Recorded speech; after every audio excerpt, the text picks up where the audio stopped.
Giuseppe Satalino, direttore Coldiretti Treviso. L'orgoglio Coldiretti viene ribadito oggi a Conegliano davanti a 800 imprese associate.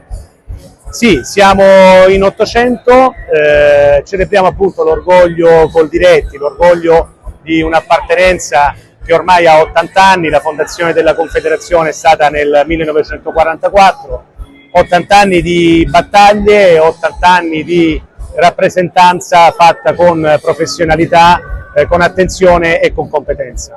Un'organizzazione mai doma che ora guarda a altri problemi ovviamente da risolvere per il bene della società oltre che degli agricoltori.